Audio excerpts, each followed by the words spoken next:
What's going on, guys? Welcome back to a brand new video. Today we have the official Black Ops 6 Zombies gameplay. They also dropped a brand new blog post. There's a lot to go over here in today's video, so if you found it informative, don't forget to hit that like button. But the first thing is we got this brand new trailer. I'll go ahead and roll that for you guys. That's pretty much what you're watching right now. The entire gameplay showcasing in the trailer and everything that you see here so far is on Terminus Island. That's one of two round-based maps that are going to be available. And then they go on to showcase and talk about things that are going to be available through the blog post. Now, while you're watching that, let me go ahead and talk about some new features that are coming in. So the first thing is called Augments. So Treyarch posted, they said Augments are a new risk versus reward upgrade system for your perks, ammo mods, and field upgrades with over 100 augments to unlock at launch. You choose one major and one minor upgrade per item to match the role you want to play. No more permanent skill tiers to rely on, so choose wisely. And then they provided a little photo, but it really doesn't show the augments too much, just showcases the crew here. They also said upgrade your fist and your dedicated melee weapon slot with the new melee Macchiato perk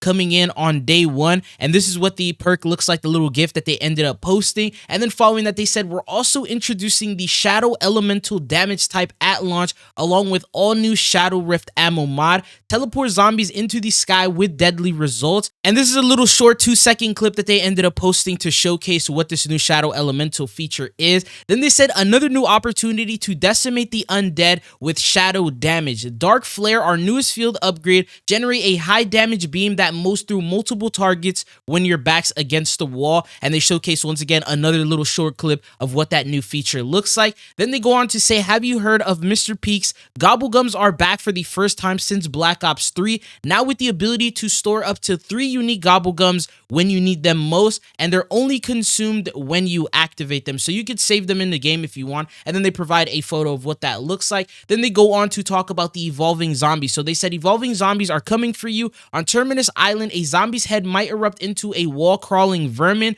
which can sprout wings and evolve into a parasite if left alone for too long. And this is the photo that they showcase of this weird vermin creature. But then it says it wouldn't be Treyarch zombies without a sick new wonder weapon. Say hello to the Beamsmasher, an experimental powerhouse with 3 unique damage types to help you mow down the horde as you fight for survival on Terminus Island. Now, what's really cool is Charlie Intel ended up tweeting some early gameplay footage of this where they're opening up the mystery box and they actually get it. They showcase what that looks like. This is actual zombies gameplay for Black Ops 6. So they released a bunch of different footage. A lot of zombies YouTubers were flown out to get to play the game early, but this is what it looks like when you actually test it out against a horde of zombies. It looks like it's going to be pretty busted. It's a very overpowered wonder weapon. It definitely looks like something you'll be able to use on those higher rounds, but following that, they go on to the next thing. They said, become the monster. When things look hopeless, hook the mutant injection up to your veins. That was the little gift that they posted yesterday that actually turns you into like a Brutus Juggernaut type of style, which then you could just run through the zombie hordes, which we did see in the trailer as well. And then they go on to say, trap up on Terminus with the Void Cannon and Tentacle Trap. And then they provide a photo of what that looks like. The next thing is classical prestige progression is coming into zombies, plus a whole lot more. 4 unique zombie mastery camos, which unfortunately they don't show any photos of. Zombies reticle challenges, calling card challenges plus 100% completion reward, zombies dark ops challenges, daily challenges at launch, and unique main quest rewards. Then they go on to give a small little thread. They said, about to hit your personal high round record, need to get some sleep. For the first time ever in zombies, you can save and quit in solo match. Even if you disconnect, simply pick up and play where you left off, which I think is a very big W feature. And they said, ever wanted to split the cost of a door with one of your teammates? Now you can in Black Ops 6 Zombies. And they said, want to switch to third-person perspective to get a better look at those badass omni-movement moments? In another first round of round-based zombies, it's right there in the menus. And then, so those are pretty much all the brand new features. Then they said, this is the most customizable HUD in zombies history, featuring multiple presets at launch. Choose the legacy preset for a BO3 style layout, toggle enemy health bars and damage numbers, or hide most of the HUD entirely. The choice is yours. And then they provide a photo showcasing the HUD. You can see the sprays on the right. You can see the perks in the bottom left. You can see the round. You can even put that wherever you want. So that's actually pretty sick. And then they said, we're making our main quest more challenging for hardcore zombie fans, while also delivering a new way to grow the community. Once each map's main quest has been out in the world for some time, we'll add an optional playlist later in season that guides new players through the quest with round progression capped to certain steps. Side quests quests and other Easter eggs will be disabled, so the focus is entirely on experiencing the storyline. Completing a main quest will unlock unique rewards, and you'll earn a special reward for doing it the old-fashioned way. You'll even earn a limited time calling card if you do so before the launch of the guided mode for that map. So get ready and join the hunt. And then they provide a photo and you can see some sort of creature coming out of the water. And then they go on to say, that's just the tip of the iceberg for Black Ops 6 Zombies gameplay. We're also cooking up plenty of quality of life changes, which include join a friend's match in progress even if you disconnect, which I think is a very big thing. Toggle Pack-a-Punch camos in settings, change your field upgrade mid-match, switch Gobblegum packs at any time, option to keep playing after completing the main quest, and Rampage Inducer available at launch plus more. See you on October 25th. Let's talk about the more unimportant things that they sort of give you details about. So this said additional and new routes through round-based zombies map involve accessing blocked areas either by unlocking doors or removing obstacles, and both will cost essence. So they're just talking about the essence feature. This is something that we've been knowing for pretty much every zombies game has their own form of currency. And it says in Black Ops Zombies, to access objective related devices in Terminus, these are the stuff that power devices and further your stuff, you will need to use essence. To summon rifts, to use Perk-a-Colas, to pretty much get everything, it's going to cost essence, and you get that by eliminating zombies, fixing doors, and things like that. And then they said there's another currency. This one is called Salvage, and this one actually has a little short clip of what the Salvage currency looks like. It's small piles of junk with green outlines found randomly from fallen enemies. In quality of life improvements, players now only need to manage one type of salvage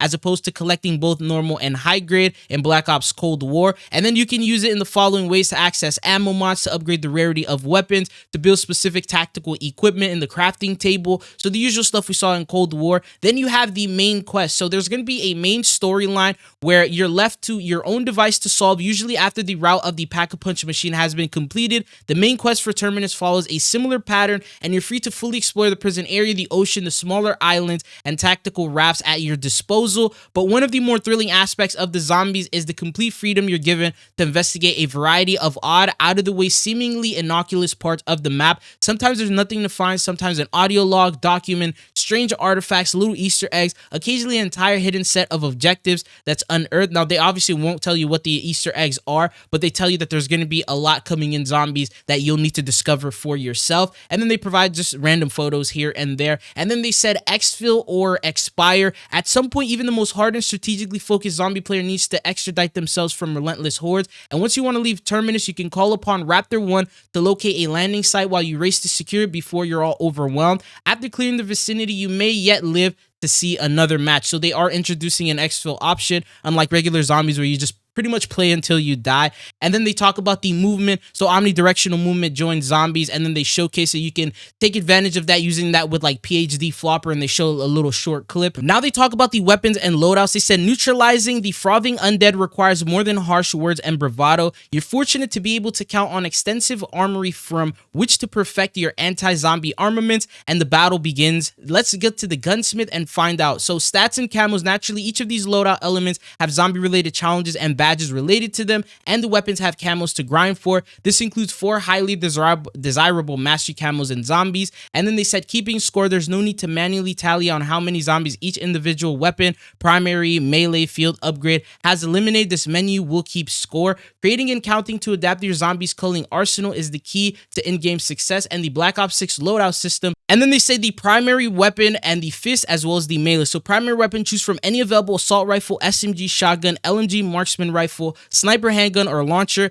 Melee weapon, choose the available melee armaments. Further improvements and in-game access. Weapons can also be purchased with essence at wall buys, through mystery boxes, dropped and swapped between teammates, improved with damage increasing rarities, used in the zombie build system. And then there's other things like field upgrades. So each member of your squad brings in a piece of specialized equipment known as a field upgrade, which we already know about if you guys played zombies for MW3. And then they have the Ether Shroud, Frenzy's Guard, Healing Aura, Energy Mine. A lot of these are the same exact one. And then they said further improvements have been made to field upgrades. They can be made even more powerful with the use of augments. Field upgrades cannot be dropped, but for now, for the first time in zombies, you can swap to different field upgrades at any time during a match through the settings or in-game menu. And yeah, that's pretty much what they mentioned mainly. And then they have the crafting table, which they end up showcasing a photo of. They said tacticals offer use of additional non-lethal advantages to partner with more devastating attack from a lethal to another weapon. Current loadout tacticals include concussion or decoy grenades, or the ever useful stim shot.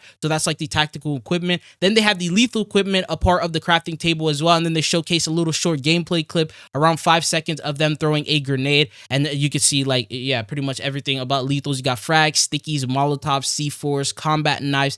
Yeah, it's just like standard stuff you guys probably already know. But then they have support equipment, a part of the crafting tables as well. And that is the mutant injection, which we talked about a little bit earlier in the video. And then other things like a sentry turn, kill streaks, random things like that. And then they provide a couple more photos of the different Gobblegums and all that good stuff, as well as the different Perk-a-Cola machines. And everything's the same except the melee Macchiato, which we talked about a little bit earlier. And then you got ammo mods. Those are also going to be available as well. But this is pretty much everything that you need to know in regards to zombies. A lot of new features coming in, as well as the same old features that we've always had, which continue. And then this is just additional photos of different things like power-ups, which we've seen with every single zombies, and then stuff like that, and a little bit more gameplay footage. But that's all I got for you guys in this one. Thank you guys for tuning in. I'm gonna have more follow-up videos where we jump into a little bit more detail and break everything down. This is just a quick video I wanted to make to show you guys everything that zombies comes in with. But it's been a butcher though, and hopefully I'll be seeing you guys again. Peace.